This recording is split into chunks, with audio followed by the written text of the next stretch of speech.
పొన్నవోలు సుధాకర్ రెడ్డి గారు మాజీ ఏఏజీ.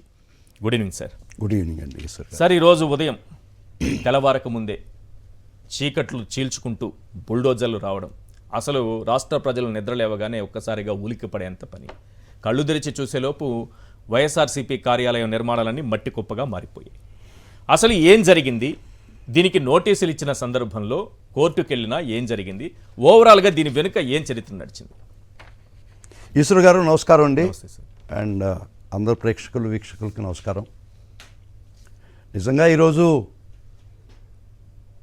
నేను పార్టీకి రాజకీయ కోణంలో కన్నా న్యాయపరమైనటువంటి జరిగినటువంటి విషయాలు చెప్పాల్సిన బాధ్యత నా మీద ఉంది.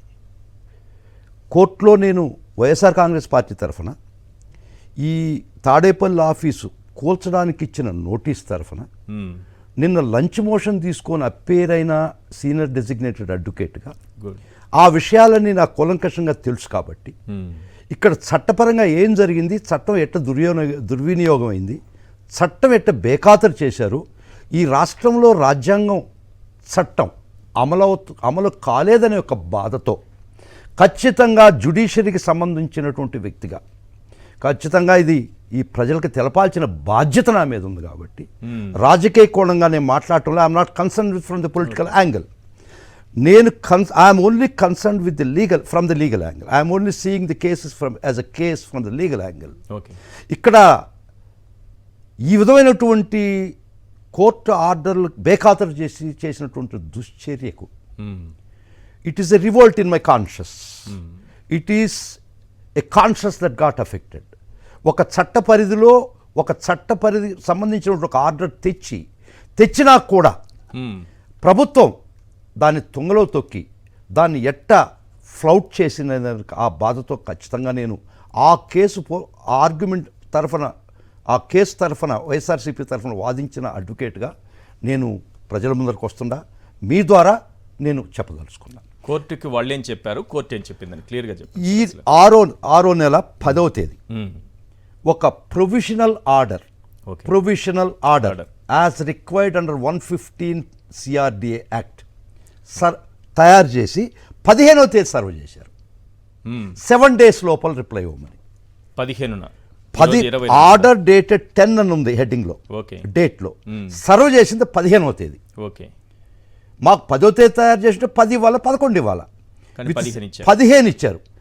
15వ తేదీ ఇచ్చి 7 రోజుల లోపల జవాబు చెప్పమని చెప్పారు. మాకు ఇచ్చిన టైం నుంచి నిన్నగాక మొన్న మేము మెయిల్స్ ద్వారా వాళ్ళకి రిప్లై ఇవ్వడం జరిగింది. ఏది ప్రొవిజనల్ ఆర్డర్ మీద వారికి మెయిల్ ద్వారా రిప్లై ఇవ్వడం జరిగింది. కానీ దుర్మార్గంగా దానికి రిప్లై కూడా ఇవ్వలేదన్నటువంటి ఒక ప్రెస్ నోట్ రిలీజ్ చేసి నాకు కంటపడలేదు. ఇప్పుడు it is borne out by record. మీరు ఇచ్చినా ఇవ్వలేదంటూ ప్రెస్ నోట్ వచ్చింది. It is there in record. We can ఇప్పుడు మెయిల్స్ చెక్ చేస్తాం. వాళ్ళు మెయిల్లో నిన్నగాక మొన్న వాళ్ళకి చేరిందా లేదా అని కానీ చేరకపోతే వాళ్ళు చెప్పనండి, వాళ్ళ బాధ్యత తీసుకోమనండి. It is borne out by record, not my word. Men may lie but records will not lie. So 10వ తేదీని డేట్ వేసి బట్టి 15వ తేదీ సర్వ్ చేసిన దానికి మేము రిప్లై 20వ తేదీ 20 ఆఫ్ దిస్ మంత్ మేము మెయిల్ ద్వారా ఇవ్వడం జరిగింది. So this you can verify it by checking their mails whether we have given reply or not. So ఇంత పచ్చబద్ధం. అది మెయిల్ కాబట్టి సరిపోయింది. రిజిస్టర్ పోస్టులు పంపించిన మేము పర్సనల్గా ఇచ్చిన చింపేసి ఉండేవాళ్ళు. అంటే 20వ తేదీ మీరు మెయిల్ ద్వారా రిప్లై ఇస్తే 22న కూల్చివేత ఎలా జరిగింది? 20వ తేదీ రిప్లై ఇచ్చాము. తర్వాత వాళ్ళు కూల్చివేసే ప్రయత్నాలు చేస్తున్నారని చెప్పి నిన్న మేము కోర్టు వారిని లంచ్ మోషన్ ద్వారా రిట్ చేయడం జరిగింది. అక్కడ చాలా క్లియర్గా చెప్పడం జరిగింది.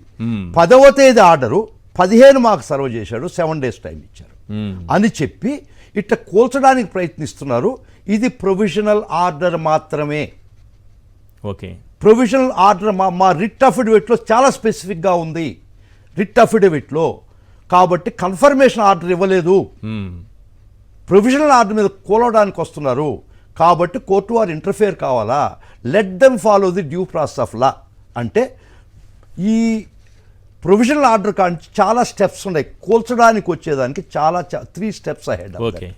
ఆ 3 స్టెప్పులు ఫాలో కాకుండా మేము ఇచ్చిన రిప్లై ఖాతరు చేయకుండా మేము ఇచ్చిన రిప్లై కన్సిడర్ చేయకుండా ఓకే వాళ్ళు కూల్చడానికి సాయంత్రం ప్రయత్నిస్తున్నారని మేము కోర్టు వారికి వినడం జరిగింది.